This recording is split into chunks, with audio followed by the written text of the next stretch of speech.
It has been nearly a year since we got to visit Skull Island and witness the Great Kong, and in this time a crazy realization has occurred in my monster-loving mind. Why the hell has Godzilla not already visited the island? Maybe he has, and we just don't know. Or maybe there is a much more obvious and clear reason why the G-Man has yet to take on Kong and the monsters of Skull Island. Let's get to it!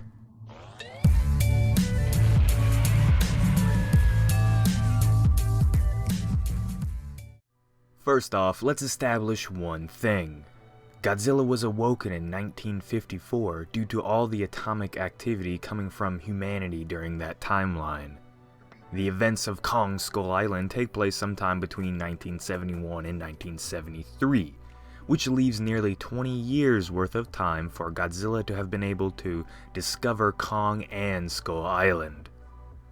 If he did manage this, there is certainly no proof of his presence on the island, and I'm sure old Marlowe would have let everyone know if he had seen a giant lizard god walking around. So we have to assume that Godzilla has just not been able to discover the island. But why is this? Well, the answer may have been right in front of us. The gigantic storm enclosing the island. Now, the storm surrounding Skull Island is clearly no ordinary storm. When was the last time that you seen red lightning, right?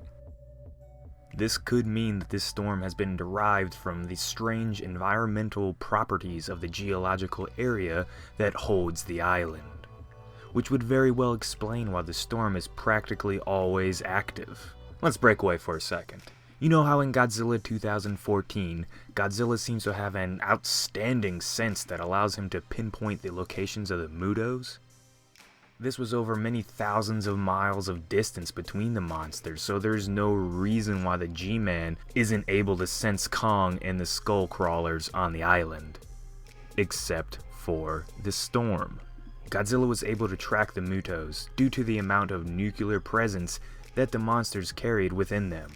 So this storm could very well be derived from magnetic fields beneath the surface of the ocean, which just may be blocking the signals Godzilla receives from other kaiju.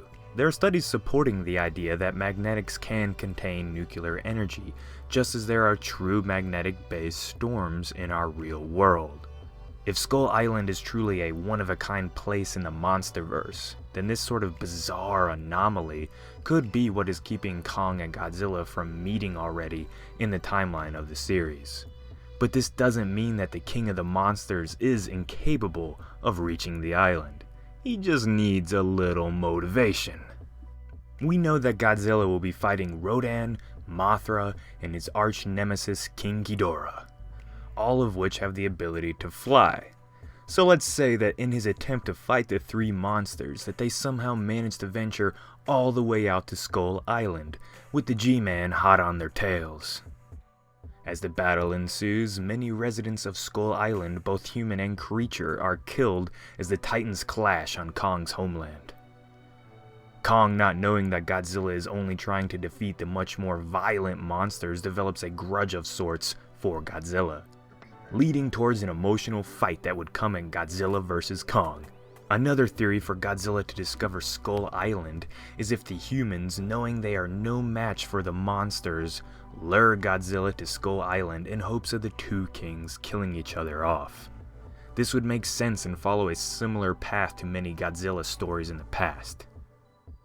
So these are just two possible reasons to get Godzilla to discover Kong and the island, even with the storm blocking his senses of all the crazy monster activity that's taking place there.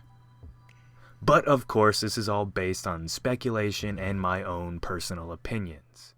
If you like this theory video, please like, subscribe, and share it with a friend. Before we go though, what do you think of the idea of the storm blocking Godzilla from knowing about what walks on Skull Island? Tell me your thoughts on the subject. And if you think our Skull Island discovery theories are plausible, also make sure to let us know.